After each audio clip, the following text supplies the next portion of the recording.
Assalamualaikum warahmatullahi wabarakatuh. Perkenalkan, nama saya Agista Refaina Zahra dari kelas 9A SMP Negeri 1 Rejang Lebong. Di sini, saya akan menjelaskan tentang sistem pernafasan pada manusia. Bagi makhluk hidup, bernafas merupakan hal yang sangat penting. Manusia sendiri tidak bisa hidup tanpa oksigen selama lebih dari 4 menit, karena kerusakan otak secara permanen akan terjadi dan akan diikuti oleh kematian beberapa menit setelahnya. Kurang lebih, lama hidup otak tanpa oksigen hanya 4-6 menit. Nah, pada manusia, organ utama dalam sistem pernafasan terletak di dalam rongga dada, sedangkan paru-paru terletak di dalam tulang rusuk yang dipisahkan oleh sekat diafragma yang merupakan sekat pemisah antara rongga dada dan rongga perut. Paru-paru diselubungi oleh selaput tipis yang bernama pleural. Paru-paru juga terbagi menjadi dua, yaitu paru-paru kanan dan paru-paru kiri. Paru-paru kanan terbagi menjadi 3 bagian atau lubus, yaitu lubus superior, lubus medialis, dan lubus interior. Sedangkan paru-paru kiri ukurannya lebih kecil daripada paru-paru kanan dan hanya terdiri dari 2 bagian, yaitu lubus superior dan lubus interior. Kemudian ada bagian yang bernama bronkus. Bronkus merupakan percabangan dari trakea menuju ke paru-paru kanan dan paru-paru kiri. Nah, di trakea ini terdapat cincin tulang rawan yang berfungsi untuk mempertahankan bentuk pipa dari tulang rawan. Kemudian ada bagian yang bernama faring. Faring ini merupakan penghubung antara lubang hidung dan trakea. Nah, pada saat manusia bernafas, molekul-molekul oksigen akan masuk melalui hidung dan akan diteruskan ke paru-paru, melewati faring, trakea, lalu bronkus. Dan bronkus akan membawa udara ke alveolus. Udara yang ada di bronkus ini akan diteruskan ke alveolus melalui percabangan yang bernama bronkiolus. Bronkiolus ini yang nantinya akan membawa udara ke alveolus, di mana di alveolus akan terjadi pertukaran oksigen dan karbon dioksida. Di alveolus ini juga dikelilingi oleh banyak pembuluh kapiler, dan alveolus juga terdiri dari beberapa ruangan-ruangan kecil yang disebut dengan ruang alveolus. Pada pembuluh kapiler ini terdapat sel darah merah yang nantinya akan mengikat oksigen. Oksigen yang ada di dalam alveolus nantinya akan berdifusi keluar menuju ke pembuluh kapiler, dan sel darah merah yang ada di pembuluh kapiler akan mengikat oksigen, sehingga warna darah yang tadinya berwarna keunguan akan berubah warna menjadi merah karena telah mengandung oksigen. Selanjutnya, oksigen akan diedarkan ke seluruh tubuh melalui sel darah merah melewati pembuluh darah, sedangkan karbon dioksida sendiri akan dikeluarkan dari tubuh melewati bronkiolus, bronkus, lalu trakea, kemudian faring, dan akan dikeluarkan melewati lubang hidung.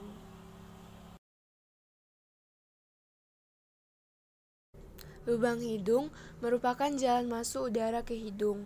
Di dalam lubang hidung terdapat silia, membran mukosa, dan kapiler darah.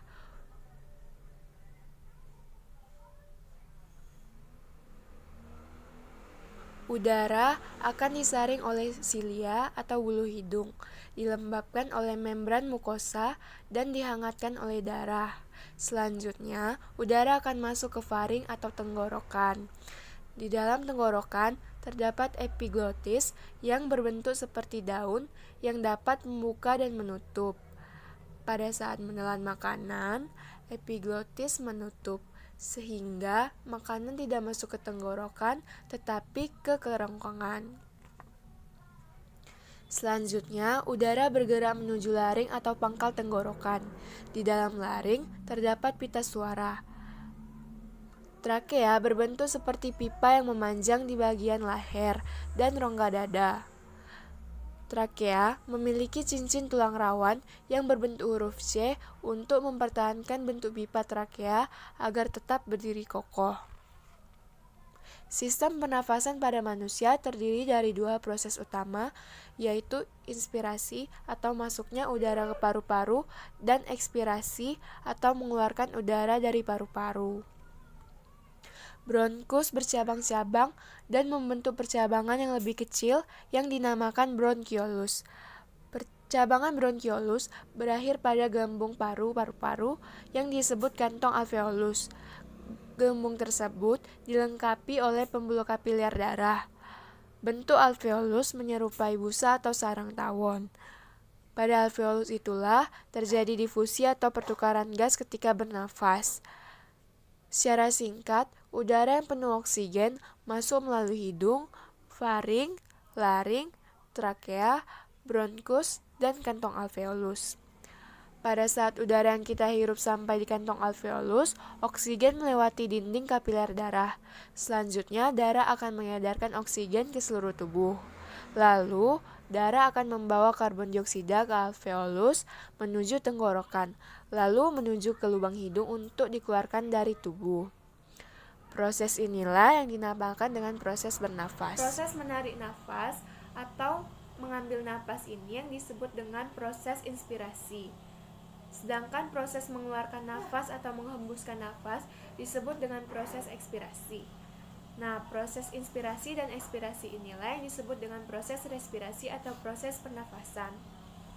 Kemudian, pernafasan dibagi menjadi dua, yaitu pernafasan perut dan pernafasan dada. Yang pertama, pernafasan perut. Pernafasan perut merupakan pernafasan yang melibatkan otot-otot diafragma yang memisahkan rongga dada dan rongga perut. Pernafasan perut ini terbagi menjadi dua tahapan. Yang pertama, fase inspirasi pernafasan perut. Fase inspirasi pernafasan perut ini dimulai ketika otot-otot diafragma berkontraksi sehingga paru-paru akan mengembang dan keadaan perut yang tadinya melengkung menjadi mendatar. Kemudian, tekanan udara yang ada di dalam paru-paru lebih kecil dibandingkan tekanan udara yang ada di luar, sehingga udara akan masuk ke dalam tubuh. Kemudian yang kedua adalah fase ekspirasi pernafasan perut. Dimulai ketika otot-otot diafragma berrelaksasi sehingga posisi perut yang tadinya mendatar menjadi melengkung.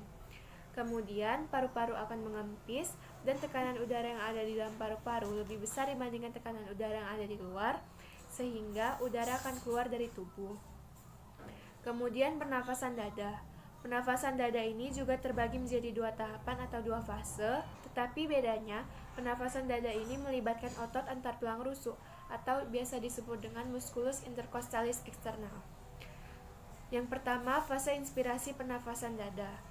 Fase inspirasi pernafasan dada ini dimulai ketika otot-otot antar tulang rusuk atau musculus intercostalis external berkontraksi sehingga kondisi tulang rusuk akan terangkat atau dalam posisi datar.